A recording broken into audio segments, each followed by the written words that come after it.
ความนอบน้อมแด่พระรัตนตรัยถวายความเคารพพระมหาเถระพระเถรานุเถระทุกท่านขอความสุขความเจริญในธรรมจงบังเกิดมีแด่ท่านสาธุชนที่กำลังติดตามรับฟังรายการจากสถานีวิทยุแห่งนี้ทุกท่านขอนำท่านผู้ฟังเข้าสู่รายการคดีโลกคดีธรรม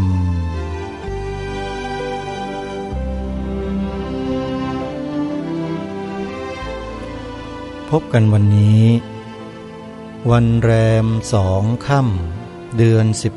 11วันนี้ตรงกับวันอังคารที่31ตุลาคม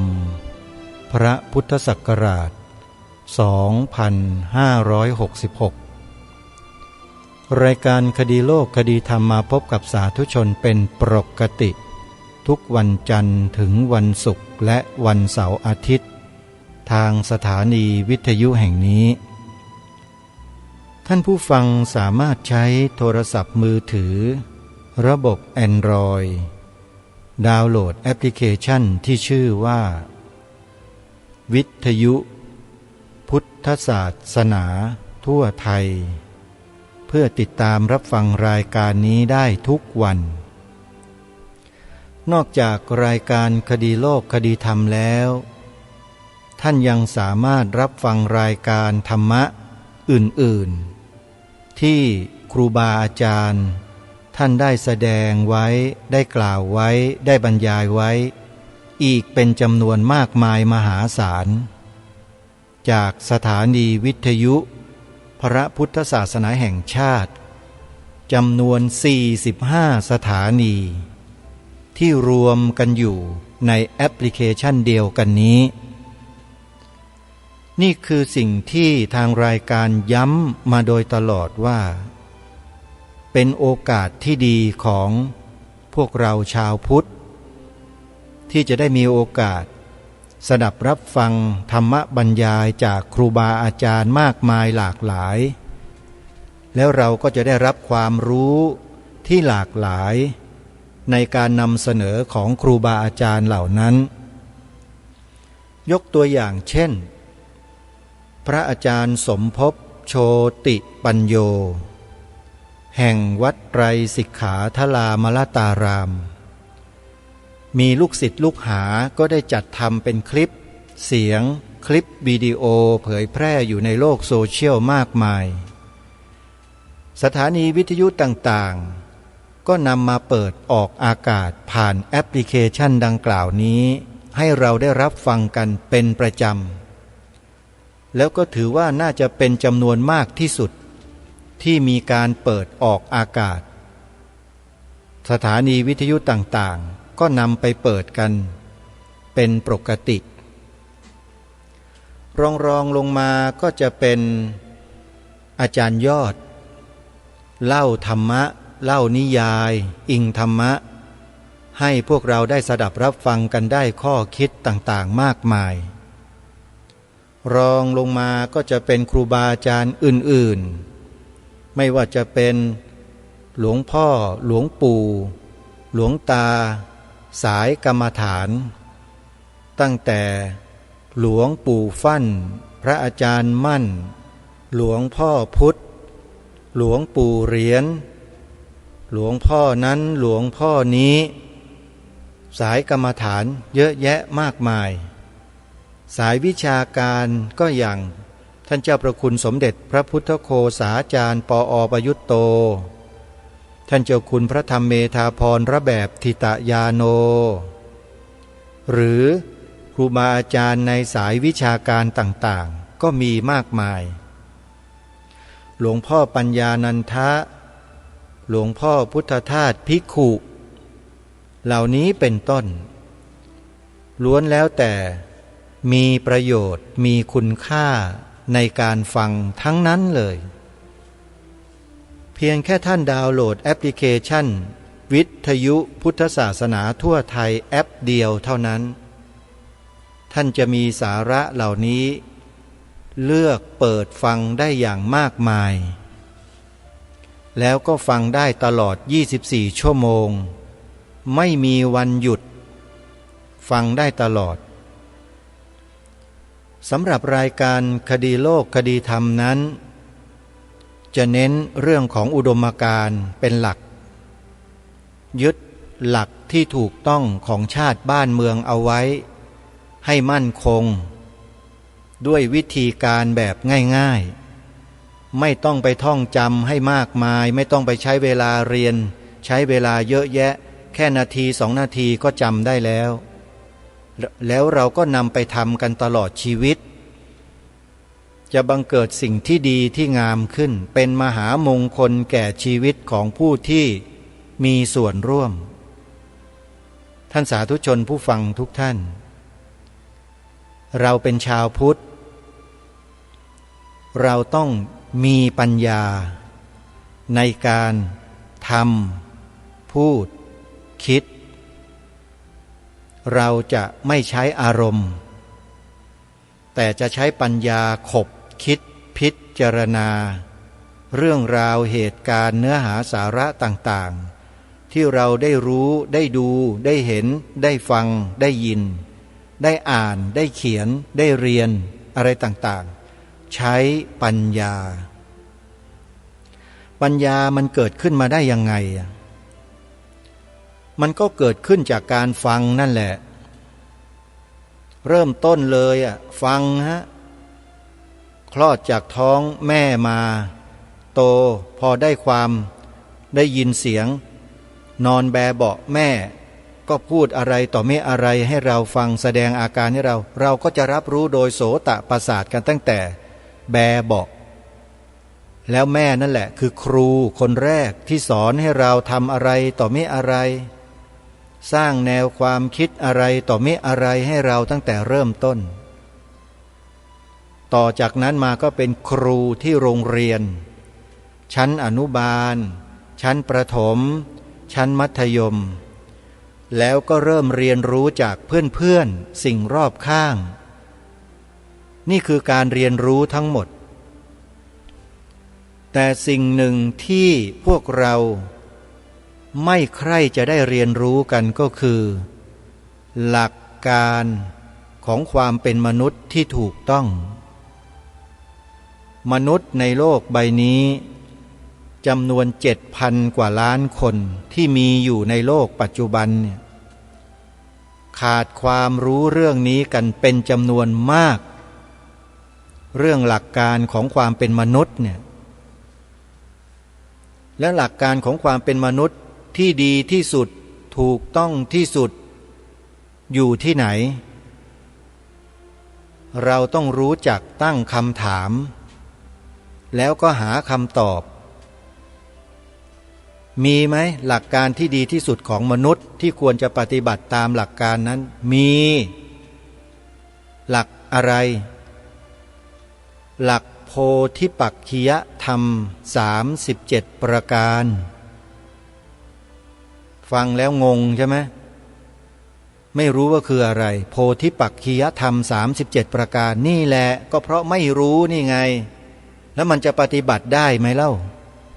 และปัญญามันจะเกิดไหมเล่ามันไม่มีทางที่จะเกิดได้หรอกปัญญาสัมมาทิฏฐินะไม่ใช่ปัญญามั่วๆไอ้ปัญญามั่วๆนั่นเขาเรียกว่าสัญญามันไม่ใช่ปัญญานั่นน่ะจำได้หมายรู้นำมาบอกมากล่าวด้วยการจำมาหรือทำความเข้าใจมาแล้วก็มาบอกมากล่าวมาอธิบายขยายความซึ่งมันไม่ใช่หลักการที่ดีที่สุดและไม่ใช่หลักการที่ถูกต้องแต่หลักการที่ดีที่สุดและถูกต้องที่สุดก็คือโพธิปักขิยธรรม37ประการนี้แหละตรงเป๊ะเลยไม่มีอะไรที่ผิดเพี้ยนเลยแม้แต่นิดเดียวถ้าเดินตามนี้แล้วบอกได้เลยว่าพ้นทุกข์หมดพ้นทุกข์ในทุกระดับเลยตั้งแต่เบื้องต้นท่ามกลางแล้วก็ที่สุดเบื้องต้นก็คือชีวิตปกติชีวิตประจำวันที่คลุกเคล้าปะปนกันอยู่ในสังคมเนี่ยมันมีทุกข์เยอะเหลือเกิน ถ้าศึกษาในเรื่องหลักการเหล่านี้ในเบื้องต้นก็จะปลดเปลื้องความทุกข์หยาบๆเหล่านั้นออกไปจากกายจากใจได้แบบไม่ยากเบื้องต้นเนี่ยปลดได้แล้วรู้เท่าทันไงก็เริ่มต้นจากสติปัฏฐานสี่นั่นแหละฝึกสิศึกษาเรียนรู้ฟังครูบาอาจารย์ท่านแนะนำแนะแนวแล้วก็ปฏิบัติตามหลักสติปัฏฐานสี่เป็นหมวดธรรมเบื้องต้นในโพธิปักขิยธรรม37ประการปฏิบัติตามนั้นต้องมีครูบาอาจารย์ที่เป็นผู้รู้จริงๆนะไม่ใช่มั่วนะถามว่ามีไหมครูบาอาจารย์ที่สอนให้ถูกตรงตามหลักโพธิปักขิยธรรม37ประการเริ่มต้นจากสติปัฏฐานสี่มีไหมมีแล้วเรารู้กันหรือเปล่าเราก็ไม่รู้ใช่ไหมไม่รู้เพราะอะไรเพราะไม่ได้ฟังไงมันต้องเริ่มต้นจากการฟังกันก่อนแอปพลิเคชันที่แนะนำอยู่ทุกวันเนี่ยมีเนื้อหาสาระเหล่านี้แหละอยู่ในแอปนี่แหละท่านไปฟังกันเองเถอะเพราะครูบาอาจารย์แต่ละรูปสถานีแต่ละสถานีท่านก็เปิดไม่เหมือนกันต่างเวลากันท่านก็ต้องมันติดตามรับฟังกันไปเดี๋ยวท่านก็พบเดี๋ยวท่านก็เจอเองอยู่ในนี้แหละแต่ถ้าจะให้เจาะจงลงไปเลยว่าไปศึกษาเรียนรู้ที่ไหนล่ะสติปัฏฐานสี่ถ้าจะให้บอกก็ต้องบอกตรงๆเลยว่ามีอยู่สำนักเดียวที่เป็นต้นทางของการเผยแพร่เรื่องสติปัฏฐานสี่มันเริ่มขึ้นจากสำนักนี้ที่อาตมาภาพนั่งจัดรายการอยู่เนี่ยโยมมาไหมเล่าคือสำนักไหนล่ะพระคุณเจ้าบอกมาเลยวัดมหาธาตุยุวราชรังสฤษฎ์แขวงพระบรมมหาราชวังเขตพระนครกรุงเทพมหานครนี่แหละที่อาตมาภาพจำพรรษาอยู่เนี่ยวัดนี้แหละเป็นต้นกำเนิดของการเผยแพร่เรื่องสติปัฏฐานสี่ตรงตามหลักพระไตรปิฎกครูบาอาจารย์ท่านเจ้าประคุณสมเด็จพระพุทธาจารย์อาจอาสภมหาเถระท่านเป็นคอนเนคเตอร์ไม่รู้จะพูดภาษานี้ถูกหรือเปล่านะท่านเป็นผู้เชื่อมโยงนำเอาหลักนี้เข้ามาเผยแพร่ในเมืองไทยแล้วท่านไปนำมาจากที่ไหนล่ะจากประเทศพม่าพระสงฆ์และประชาชนชาวพม่าเขาศึกษาพระบาลีศึกษาพระไตรปิฎกแบบบาลีแท้ๆเข้าถึงพระไตรปิฎกเข้าถึงคัมภีร์พระพุทธศาสนากันเป็นปกติเขาจะมีความเก่งมีความฉกาจในเรื่องของพระบาลีมากแล้วก็มีสำนักปฏิบัติธรรมตามแนวมหาสติปัฏฐานสูตรอยู่ที่นั่นทางวัดมหาธาตุโดยท่านเจ้าประคุณสมเด็จพระพุทธาจารย์อาจอาสภมหาเถระสมัยนั้นดำรงสมณศักดิ์ที่พระพิมลธรรมก็ส่งลูกศิษย์ไปเรียนรู้วิปัสสนากรรมฐานตามแนวมหาสติปัฏฐานสูตรจากประเทศพม่าอยู่ระยะหนึ่งและไม่ใช่ส่งลูกศิษย์ที่ไม่มีความรู้ไปนะลูกศิษย์ที่ท่านส่งไปนี้จบปรริญญาธรรม9ประโยคมีฉายาว่าพระไตรปิฎกเคลื่อนที่เก่งมากภาคปริยัตินี่บอกว่าสุดยอดก็แล้วกันท่านเจ้าคุณโชดกญาณสิทธิพระธรรมธีรราชมหามุนีพระเดชพระคุณหลวงพ่อไปศึกษาเรียนรู้จากประเทศพม่าพอ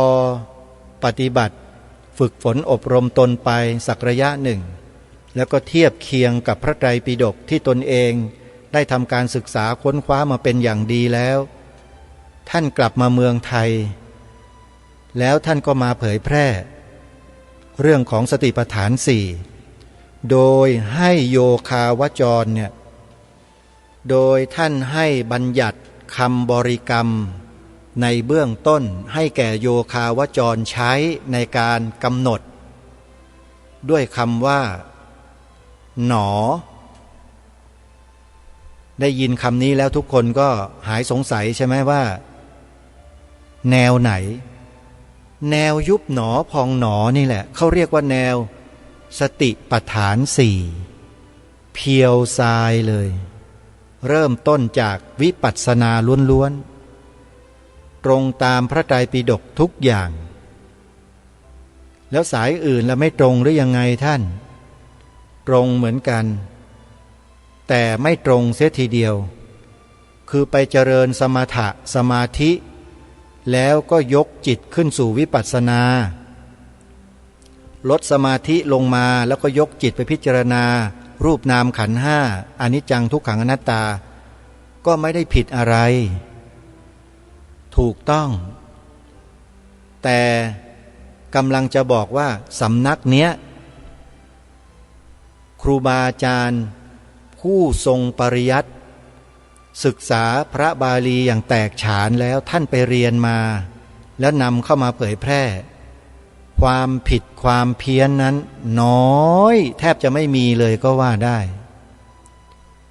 ไม่เช่นนั้นคงไม่เป็นที่นิยมกันไปทั้งบ้านทั้งเมืองทั้งโลกทุกวันนี้เผยแพร่ไปทั่วโลกเลยนะสติปัฏฐานสี่ตามแนวมหาสติปัฏฐานที่วัดมหาธาตุยุวราชรังสฤษเผยแพร่อยู่ทุกวันนี้เป็นที่นิยมเป็นที่ยอมรับกันไปทั่วไปหมดไม่เป็นอันตรายด้วยในฐานะที่ผู้ดำเนินรายการเนี่ยเดินมาตามแนวทางนี้ตั้งแต่บวชพรรษาแรกชีวิตมันตะพัดตะผูเข้ามาในสายนี้ยังไงก็ยังงงอยู่เหมือนกันถ้าจะเล่าให้ฟังก็เดี๋ยวจะหาว่าอวดอ้างตัวเองไม่เล่าดีกว่าโยมฟังกันไปบ้างแล้วล่ะเข้ามาสู่เนื้อหาสาระวันนี้ดีกว่าก็เป็นอันว่าการศึกษาพระบาลีการศึกษาพระไตรปิฎกค้นคว้าตำรับตำราต่างๆในพระไตรปิฎกคัมภีร์ทางพระพุทธศาสนานั้นมีประโยชน์อย่างยิ่งยวดรายการคดีโลกคดีธรรมจึงได้นำเนื้อหางานวิชาการที่วัดจากแดงจัดขึ้นเมื่อวันที่13ถึง15ตุลาคมที่ผ่านมาเนี่ยมาเปิดให้พวกเราได้สดับรับฟังกันในช่วงนี้ซึ่งในวันนี้ก็จะเปิดเสียงของท่านเจ้าคุณพระราชวัชรบัณฑิตหรือเจ้าคุณพระมหาประนอมธรรมลังการโรเจ้าวัดวัดจากแดงเนี่ยท่านกำลังสรุปในช่วงสุดท้ายให้เราได้ฟังกันหลังจากที่ได้ฟังวิทยากรที่ขึ้นเวทีเสวนาบรรยายให้ความรู้บอกประสบการณ์ของการศึกษาพระบาลีกันมาทั้ง3ท่านไม่ว่าจะเป็นท่านพระอาจารย์มหาสมบูรณ์ฉันทโกปริยนธรรม8ประโยคจากวัดหาดใหญ่สิตารามที่หาดใหญ่สงขลาพระมหาจารันพุทธปิโยปริยนธรรม9ประโยคนะฮะแล้วก็ท่านพลเรือตรีทองย้อยแสงสินชัยจบไปทั้ง3ท่านแล้วท่านเจ้าคุณพระราชวชรบัณฑิตพระมหาประนอมธรรมลังการโรก็สรุปวันนี้จะเป็นช่วงสุดท้ายของท่านกำลังพูดถึงเรื่องกุญแจ4ดอก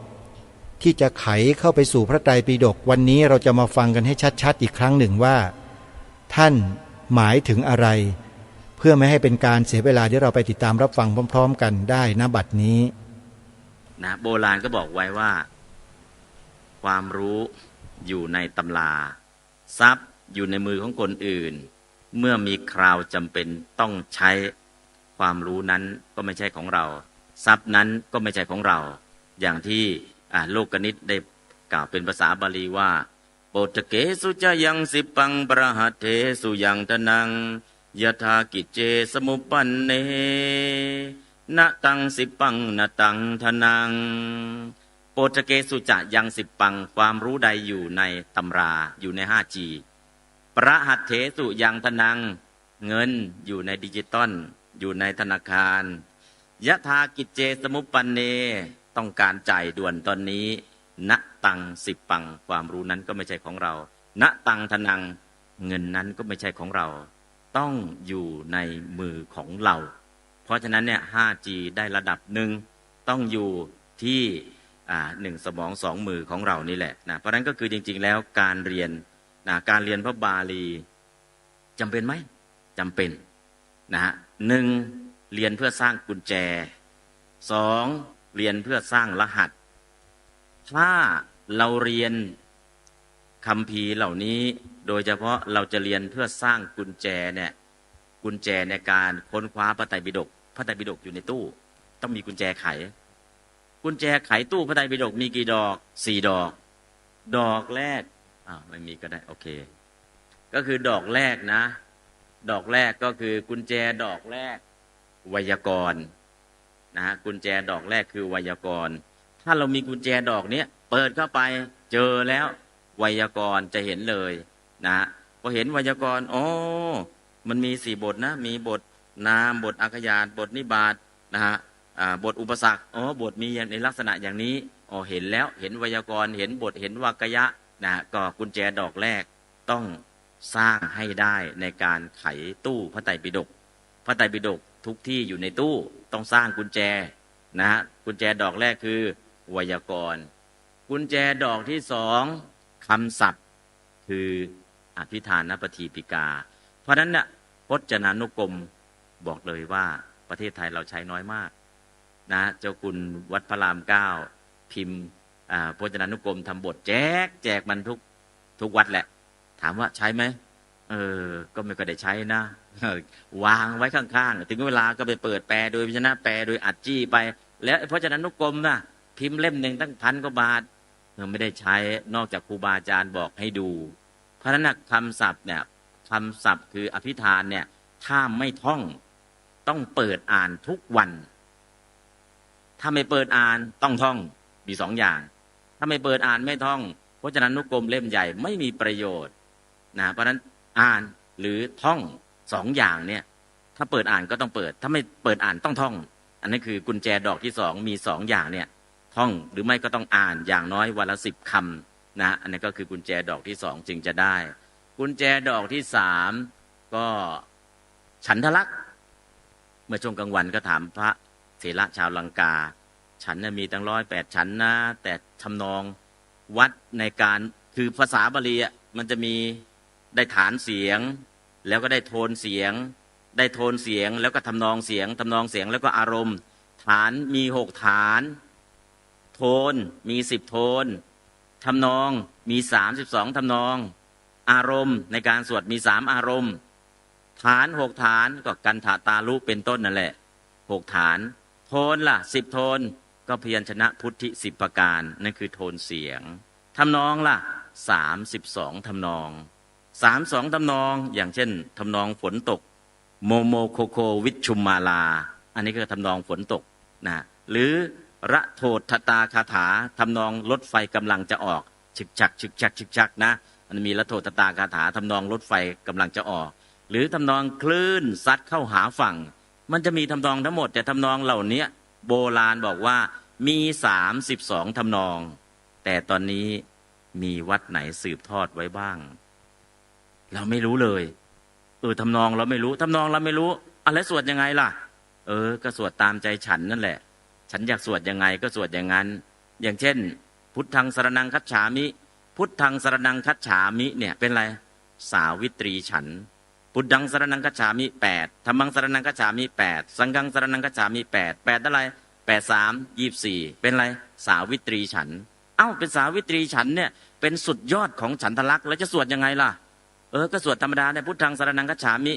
แล้วถ้าสวดพุทธังสรณังคัจฉามิมันได้เลยทำนองสาวิตรีฉันสาวิตรีเป็นยังไงล่ะไม่รู้นั่นคือทำนองที่เราไม่รู้แต่พอไปศึกษาทำนองก็สวดอย่างนี้อัจจตเกปานุเปตังบุตดังสรณังคัจฉามิอัจจตเกปานุเปตังดัมมังสรณังคัจฉามิ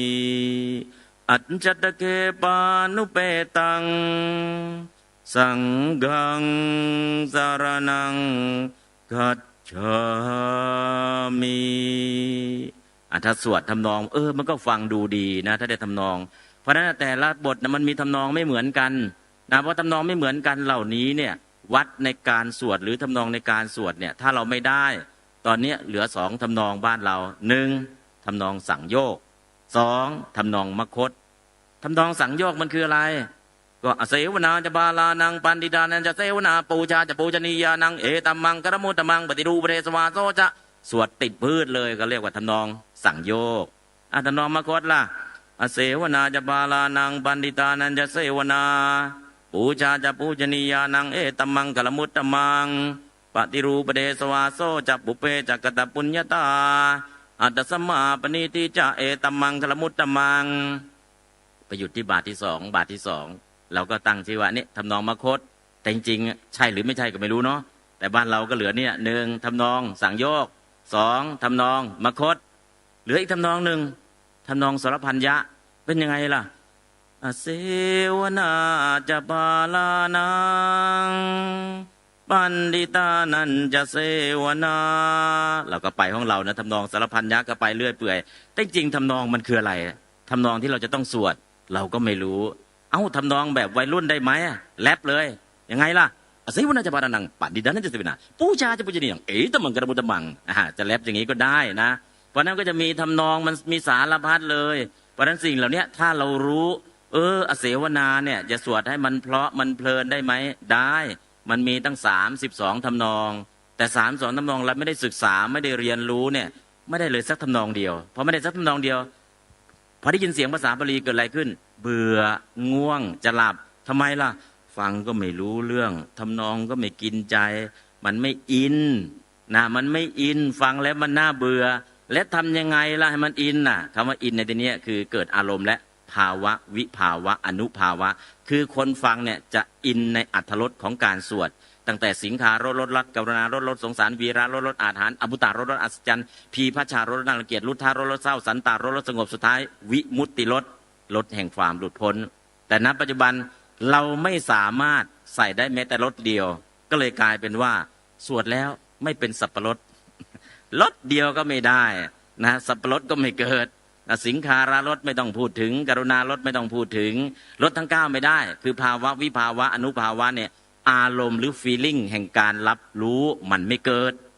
แต่ถ้าอารมณ์หรือความรู้สึกเหล่านี้มันสามารถเกิดได้มันจะเกิดได้ตรงไหนล่ะโน่นกุญแจดอกที่4คือคัมภีร์สุโพธาลังกาละคัมภีร์นี้บอกโทษของภาษาบอกคุณของภาษาบอกประโยชน์และบอกอรรถรสสุดท้ายบอกอารมณ์ความรู้สึกของภาษาเพราะฉะนั้นนะปัจจุบันเนี่ยทำไมเรียนบาลีมันน่าเบื่ออลังการะไม่ได้เรียนเพราะอลังการะไม่ได้เรียนเกิดอะไรขึ้นมันไม่เป็นสับปะรดเทศก็ไม่เป็นสับปะรดสวดก็ไม่เป็นสับปะรดอารมณ์ล่ะน่าเบื่อมีอารมณ์เดียวก็น่าเบื่อไม่อยากฟังอยากนอนบอกพูดบาลีให้น้อยหน่อยได้ไหมสวดบาลีให้น้อยหน่อยได้ไหมทำไมล่ะฟังไม่รู้เรื่องเสียงก็กระแทกฟังก็ไม่รู้เรื่องฟังก็ไม่รู้เรื่องยังไม่พอไม่รู้ท่านสวดอะไรก็ไม่รู้อยากหลับง่วงแต่ถ้าเราใส่อรรถรสอารมณ์ความรู้สึกตามหลักของคัมภีร์สุโพธาลังกาละเกิดอะไรขึ้นอย่าว่าแต่คนเลยหมาแมวยังตื่นขึ้นมาฟังนะฮะลองไปสวดให้แล้วนะหมาแมวกำลังป่วยลองไปสวดดูลองสวดดูมันน่าจะได้นะลองไปสวดดูกรณียมัตตกุสเลนยันตาสันตังบดังอภิสเมจจะสโกอุจูจะสุจูจะสุวโจจะสมุทุอนัติมานีสันตุตโกจะสุปโรจะอปกิจโจจะสันโลกวติสันตินดรโยจะนิปโกจะอปกโปกุเลสุอนันุกิจโภนัจจกุธมาจะเรกินเจนวินยูปเรอุปวเทยุงเอาคันนี้ก็พอนะฮะก็คือลองไปสวดให้หมาแมวหมาแมวมันยังฟังนะถ้าเราสวดเป็นทำนองเนี่ยอย่าว่าแต่คนเพราะนั้นคือทำอย่างไรให้ภาษาบาลีมีชีวิตชีวาเกิดความรู้สึกคาถาเนี่ยมี4 บาทแปลว่าอะไรแปลว่าเท้า4 บาทคือ4 เท้าที่จะย่างก้าวเข้าไปสู่ในใจของผู้ฟังถ้าสวดเป็นเนี่ยอย่างเช่นเสวนาจะบาลานังปันดิตานันจะเสวนา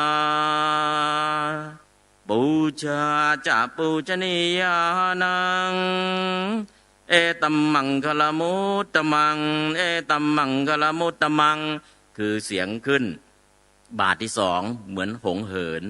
บาทที่3เหมือนช้างย่างกายบาทที่4เหมือนหงร่อนก็คือวิธีการสวดถ้าสวดอย่างนี้เกิดอะไรขึ้น อารมณ์ความรู้สึกมันได้ นอกจากอักขระได้แล้วแปลก็ยังได้อารมณ์ความรู้สึกก็ได้บทภาษาบาลีเมื่อใดก็ตามหนึ่งสวดให้ถูกอักขระสองแปลได้เข้าใจความหมายสามอารมณ์ความรู้สึกคือเมตตาเกิดจริงๆการสวดนั้นเนี่ยเห็นผลคือไม่ต้องรอว่าสวดเอาบุญเอากุศลมันเห็นผลกับการที่เราสวดนะอันนี้ก็คือทำยังไงเราจะปลุกบาลีนะฮะเรียกว่าผีบาลีปลุกให้ตื่นขึ้นมาอยู่ในใจของคนว่าบาลีมีชีวิตนะมีอรรถรสนะมีเท้านะมีสี่เท้าเดินเข้าไปสู่ในใจผู้ฟังได้ความรู้สึกของบาลีมีไหมมีภาวะวิภาวะอนุภาวะนั่นคืออารมณ์อรรถรสมีไหมมีอรรถรสทั้ง9มีความรู้สึกทั้ง3มีชีวิตชีวาเพราะ4 บาทคือ4 เท้า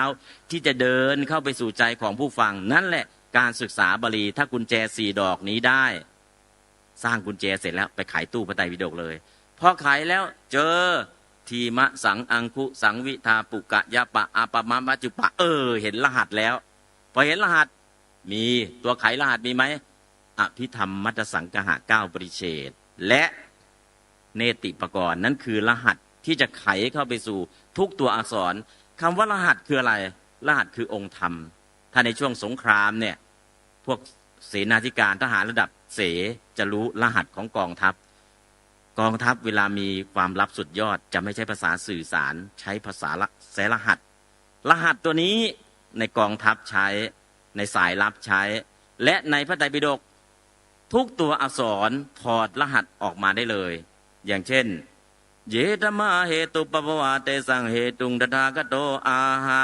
เยธรรมาทำทั้งหลายเหล่าใดทำทั้งหลายเหล่าใดคือหมวดไหนล่ะ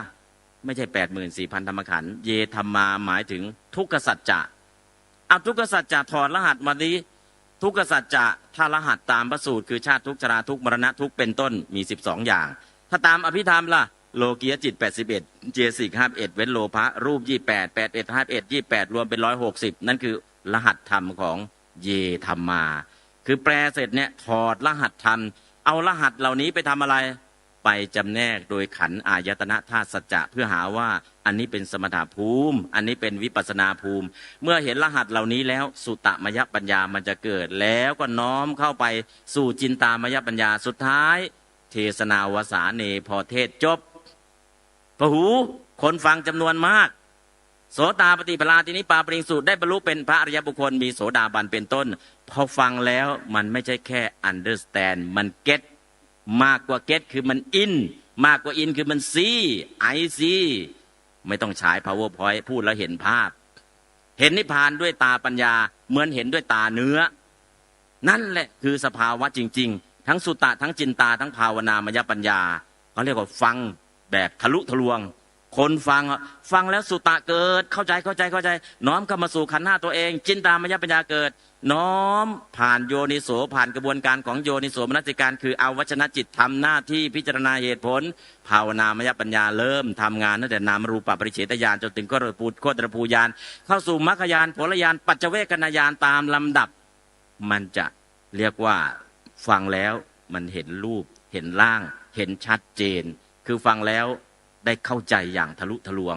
พันฟังแล้วรู้แจ้งแทงตลอดมันเกิดขึ้นได้จริงๆในธรรมบทถ้าเราแปลแล้วพอเทศจบจักกุบาลเรื่องแรกคาถาปโนพังกมาธรรมาบอกว่าเทศนาวสาเนติงสาสาสาภิกขุจตูหิปฏิสัมพิทาหิอรหัตตังปาปุณิงสุเทศนาวสาเนเมื่อเทศคาถามโนปุพังกมาธรรมามโนเสตามโนมยามนะสาเจบดุเตนะบาสติวากโรติวา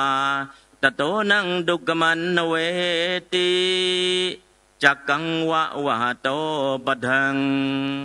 พอจบคำว่าจักกังวะโตปะตังติงสาสาสาภิกขุภิกษุ30,000 รูปปาปุณิงสุได้บรรลุอรหัตตังซึ่งความเป็นพระอรหันต์จตุยปฏิสัมภิทาหิพร้อมทั้งปฏิสัมภิทาทั้ง4ถามว่าแค่ฟังเนี่ยมันได้บรรลุเป็นพระอรหันต์ถึงได้ปฏิสัมภิทา4แล้วตั้ง30,000 รูปมาจากไหน30,000 รูปแล้วฟังแค่นี้ได้บรรลุมันจริงหรือถ้าเราศึกษาแบบพื้นๆหรอกไม่จริงหรอกเป็นไปได้ยังไงผมแปลมาตั้ง10 รอบแล้วไม่ใช่บรรลุเลยฟังครั้งเดียวได้บรรลุได้ยังไงแต่ถ้าคนที่เข้าใจฟังแล้วสุตตะเกิดจินตาเกิดภาวนามยปัญญาเกิดฟังแล้ว มโนปุบังกมาธรรมาอ๋อมโนบังกมาเนี่ยมโนก็ได้แก่วิญญาณขันธ์ธรรมาเจตสิกขันธ์สามคือเวทนาขันธ์สัญญาสังขารขันธ์ภาสติวาภาสติวาวจีวิญญาติรูปกโรติวากายวิญญาติรูปรูปขันธ์มนสาเจปรุเถนะมนสาก็คือตัวจิตนะตัวจิตในนี้คือโทสะมูลจิตปทุเถนะที่ถูกโทษคือโทสะนะปทุสลายแล้วนะโทษในที่นี้คือเจตสิก22ชนิดที่เกิดในโทสะมูลจิตโอ้คาถานี้พูดถึงเรื่องขันธ์ห้าของปัจจุบันในอดีตขันธ์ห้าในอดีตก็ได้รับทุกข์ขันธ์ห้าในชาติต่อมาก็ได้รับทุกข์ขันธ์ห้าในชาติปัจจุบันท่านก็ยังได้รับทุกข์อีกโอ้ทุกข์เท่านั้นเกิดขึ้นทุกข์เท่านั้นตั้งอยู่ทุกข์เท่านั้นดับไปเห็นแจ้งรูปนามขันธ์ห้าแทงตลอดอริยสัจทั้งสี่ด้วยสัจจญาณกิตตญาณกตญาณการบรรลุเกิดได้ไหมเกิดได้ถ้าเราสามารถแปลแล้วสามารถถอดรหัสธรรมหาองค์ธรรมได้แต่ถ้าเราไม่สามารถทำอย่างนั้นได้ก็หมดสิทธิ์นะเพราะฉะนั้นสิ่งเหล่านี้ก็อยากจะบอกให้ทุกท่านเนาะรหัส1กุญแจ4ดอกสร้างให้เสร็จ2รหัสก็คืออภิธรรมสังหะแล้วก็เนติปกรณ์จะสร้างรหัสพอได้รหัสแล้วเข้าไปเปิดพระไตรปิฎกจะเห็นขุมทรัพย์ 84,000 ธรรมขันธ์ 84,000 ธรรมขันธ์คือโคตรเพชรวันไหนเราเอา 84,000 ธรรมขันธ์มาเจียสมองเราจะได้ 180,000 ทันทีเรามีต้นทุนอยู่ 84,000 แล้วเอามาศึกษา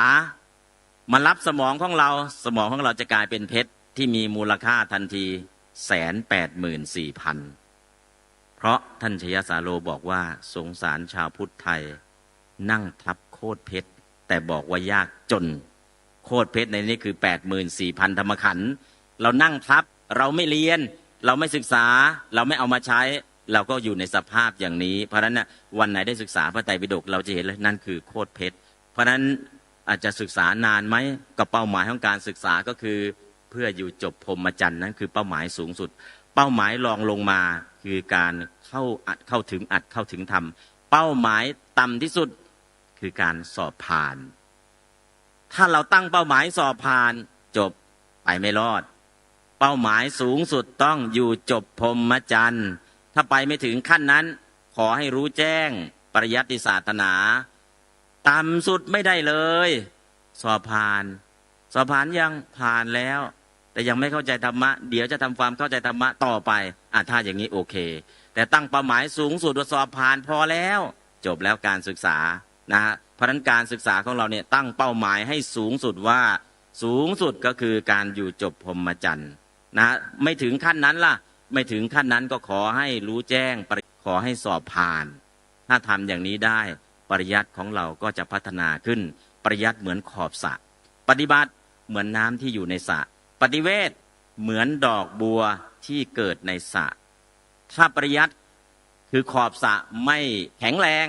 ฝนตกมาน้ำท่วมน้ำหลากหายหมดต้องมีขอบสระน้ำจึงกักเก็บได้ปริยัติคือขอบสระน้ำที่อยู่ในสระคือปฏิบัติดอกบัวที่เกิดขึ้นคือปฏิเวทเราสวดบ่อยหนึ่งในหไทยท่านก็เบิกบานคือดอกบัวราคีบ่อพันพัวสุวคนทกรรมจรอยากจะให้ดอกบัวเกิดขึ้นในใจทุกท่านเพราะนั้นขอให้ทุกท่านจงสร้างกุญแจ4 ดอกสร้างรหัสไว้2 ตัวและวิธีการเรียนใช้ปัจจัย2 ปัจจัยอาเสวนปัจจัยและอุปนิสัยปัจจัยอาเสวนปัจจัยคืออะไรฟังให้ชินหูดูให้ชินตาภาวนาให้ชินใจสร้างความคุ้นชินฟังบ่อยๆอ่านบ่อยๆดูบ่อยๆจนคุ้นพอคุ้นเสร็จแล้วอันนี้คืออาเสวนปัจจัยพอคุ้นเสร็จทำอะไรต่ออ่านให้ติดปากให้เป็นวาจุกตะดูให้ติดตาให้เป็นอุกหิตะเกิดอุกานิมิตแล้วก็มานั่งภาวนาให้ติดใจคือมนสาววัตถิตะนะอันนี้ก็คือใช้อุปนิสัยปัจจัยแค่2 ตัวก็พอในการที่จะใช้ในการศึกษาเราเรียนถ้าใช้วิธีการอย่างนี้แล้วการที่เราจะเข้าถึงปริยัติก็ไม่ยากเกินกว่าที่เราจะเข้าถึงเพราะฉะนั้นวันนี้นะเวลาก็ล่วงเลยเนาะนะสรุปยาวนิดนึงขออภัยเนื่องจากว่า ก็อยากต้องการให้เห็นภาพรวมว่าจริงๆแล้วเนี่ยเราควรเรียนอะไรเรียนอย่างไรและจริงๆเนี่ย จุดไฟแห่งการเรียนให้เกิดอัตตสัมมาปณิธิตั้งตนไว้ชอบคือตั้งจิตคิดจะพัฒนาตนเองถ้าเรายังไม่รู้ปริยัติไปเข้าหาผู้ที่มีปริยัติถ้าเรายังปฏิบัติไม่เป็นไปเข้าหาผู้ปฏิบัติถ้ายังไม่มีปฏิเวทไปเข้าหาผู้มีปฏิเวทถ้าเราตั้งจิตอย่างนี้นั่นแหละอัตตสัมมาปณิธิตั้งตนไว้ชอบคือตั้งจิตคิดจะพัฒนาตนเองนั้นคือไฟแห่งการเรียนรู้ถ้าไฟแห่งการเรียนรู้ไม่มี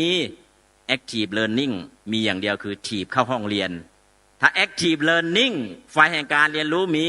ไม่ต้องถีบเข้าห้องเรียนหรอกจะถีบตัวเองเข้าห้องเรียนทุกวันลุกขึ้นมาเรียนลุกขึ้นมาอ่านลุกขึ้นมาท่องโดยที่ไม่ต้องครูบาอาจารย์บอกเรียนได้เองอ่านเองค้นคว้าเองแต่ถ้าไฟแห่งการเรียนรู้ไม่มี active learning ก็คือถีบเข้าห้องเรียนนะมีแค่นี้แหละเพราะนั้นก็ขอให้ทุกท่านจงตั้งจิตคิดจะพัฒนาตนเองให้เรียนรู้ปริยัติเพื่อเป็นฐานแห่งการปฏิบัติและเพื่อเป้าหมายสูงสุดคือการอยู่จบพรหมจรรย์ขอให้ทุกท่านที่ได้มาร่วมสัมมนาวันนี้จงรับเอามงคลสักหนึ่งข้ออัตตสัมมาปณิธิ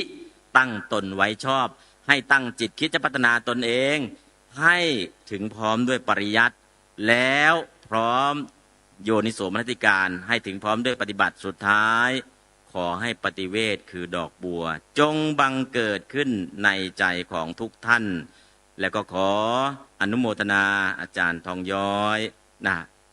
แสงสินชัยอาจารย์มหาสมบูรณ์อาจารย์มหาจรัญที่ได้ร่วมเสวนาในค่ำคืนนี้ขอให้ทุกท่านจงถึงพร้อมด้วยมงคลทั้ง38ประการเข้าถึงความพ้นทุกข์โดยทั่วหน้ากันทุกรูปทุกองค์ทุกท่านทุกคนเถิดสาธุ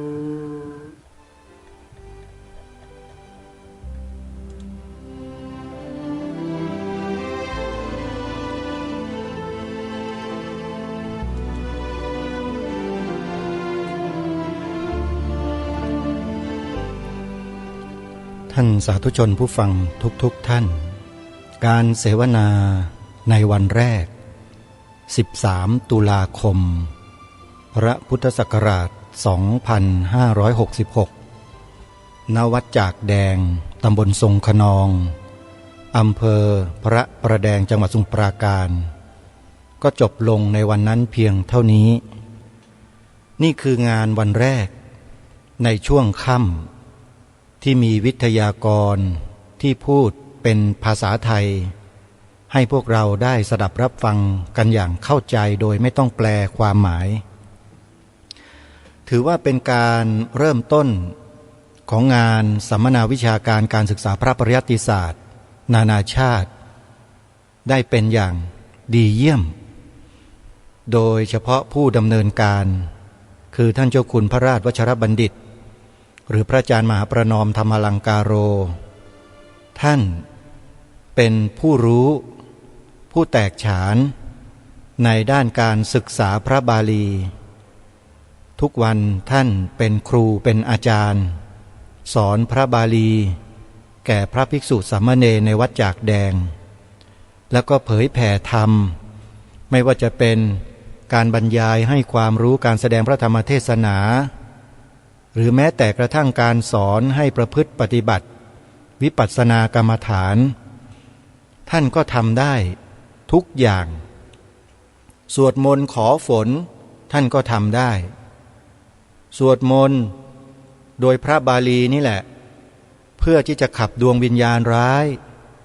ให้กับผู้คนที่ถูกสิงถูกอาศัยอยู่ก็ทำได้เพื่อที่จะดำรงจิตดำรงใจให้มีกำลังแก่ผู้ป่วยผู้อาพาธที่ถึงขั้นวิกฤตแล้วก็กลับมาดีได้ท่านก็ทำได้นี่คือประโยชน์ของพระบาลีท่านได้สรุปความวันนี้ให้พวกเราได้เห็นภาพที่ชัดเจนหลายประการมากเหลือเพียงอย่างเดียวเท่านั้นเองที่ท่านท้าทายอยู่ตอนนี้ก็คือกล้ามาเรียนไหมล่ะพระมหาปรริญญาทั้งหลายที่ยังเรียนไม่จบปรริญญาธรรม9 ประโยคแล้วมีใจมุ่งมั่น ต้องการความรู้เรื่องภาษาบาลีอย่างแตกฉานอย่างแท้จริงนะครับนิมนต์นะครับวัดจากแดงท้าทายพระมหาปรริญญาทุกท่านสามเณรปรริญญาทุกท่านนะมาศึกษาเล่าเรียนที่วัดจากแดงแล้วท่านจะได้อะไรมากกว่าที่ท่านมีที่ท่านเป็นที่ท่านเห็นที่ท่านรู้กระผมและอาตมาภาพขอยืนยันว่าไม่ผิดหวังแน่นอนเสียดายที่อาตมาภาพและกระผมเนี่ยมันแก่ไปซะแล้วโยมถ้าได้พบกับพระอาจารย์มหาประนอมธรรมลังกาโรเมื่อตอนอายุวัยรุ่นหนุ่มๆอายุ20กว่าๆเนี่ยสงสัยสนุกน่าดูเลยอ่ะเพราะเป็นคนที่ชอบในการศึกษาเล่าเรียนแล้วก็เป็นคนที่มีความมุ่งมั่นไม่แพ้ใครก็แล้วกันแต่บัดนี้เนี่ยเวลามันล่วงเลยมา30กว่าปีแล้วโยมอายุมันก็จะเข้า60แล้วมันคงจะไม่สามารถที่จะไปทบทวนไปท่องจำไปอะไรต่างๆให้เหมือนกับผู้ที่มีอายุอานามน้อยๆอยู่นั้นคงไม่ได้ก็มาทำหน้าที่ประกาศเชิญชวนนะพระหนุ่มเนนน้อยหรือญาติโยมวาสกบาสิกาที่มีกำลังแล้วเนี่ยยังมีกำลังอยู่เนี่ยไปเรียนเถอะนะที่วัดจากแดงเปิดโอเพ่นเลยฮะไม่มีเงื่อนไขขอให้มีใจรักอย่างเดียวท่านจะประสบความสำเร็จแน่นอนขอเชิญนะฮะเดี๋ยววันพรุ่งนี้จะมีเนื้อหาสาระในส่วนใดมานำเสนอนั้นคอยติดตามรับชมรับฟังกันในวันพรุ่งนี้วันนี้เวลาของรายการหมดท่านผู้ฟังต้องขอสมมุติยุติไว้แต่เพียงเท่านี้พบกับรายการได้ใหม่ในวันต่อไปขอความสุขความสวัสดีในธรรมแห่งองค์สมเด็จพระบรมศาสดาสัมมาสัมพุทธเจ้าจงปรากฏเกิดมีขึ้นในจิตใจของท่านผู้ฟังทุกท่านทุกคนเทินขอเจริญพรกล้าคิดก็ต้องกล้าทำอย่ากลัวถ้าทำความดีเป็นศึกษาปัญหาให้ทันท่วงทีเมืองไทยจะพัฒนากว่านี้รายการดีคดีโลกคดีธรรมขอรำพันบรรยายความคิดเครื่องหมายแห่งสีทั้งสามงามถนัดขาวคือบริสุทธิ์สีสวัสดิ์หมายพระไตรรัตน์และธรรมะคุ้มจิตไทยแดงคือโลหิตเราใสซึ่งยอมสละได้เพื่อรักษาชาติศาสนาน้ำเงินคือสีโสภาอันจอมประชาถ้าโปรดเป็นของส่วนองค์จับริ้วเข้าเป็นไตรรงค์จึงเป็นสีธงที่รักแห่งเราชาวไทยทหารอวตารนำไปยงยุทธวิชัยวิชิตก็ชูเกียรติสยามประเทศไทยที่เจริญมั่นคงมาได้จนถึงทุกวันนี้มิได้เกิดขึ้นจากความหวาดกลัวอย่างคลาดเขลาแต่บรรพบุรุษไทยของเราทุกยุคทุกสมัยล้วนแต่มีความกล้าหาญและชาญฉลาดปกป้องเอกราชสร้างชาติให้เกิดความมั่นคงโดยมีธงแห่งพระไตรรัตน์เป็นเครื่องนำชัยจึงเป็นที่มาที่ไปของรายการคดีโลกคดีธรรมกล้าคิดก็ต้องกล้าทำอย่ากลัวถ้าทำความดีเป็นศึกษาปัญหาให้ทันท่วงทีเมืองไทยจะพัฒนากว่านี้รายการดีคดีโลกคดีธรรมรายการดีคดีโลกคดีธรรม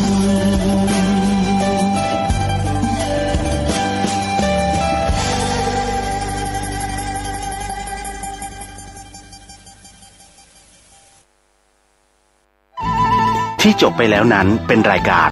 คดีโลกคดีธรรมดำเนินรายการโดยพระครูประหลัดนรงค์ฤทธิ์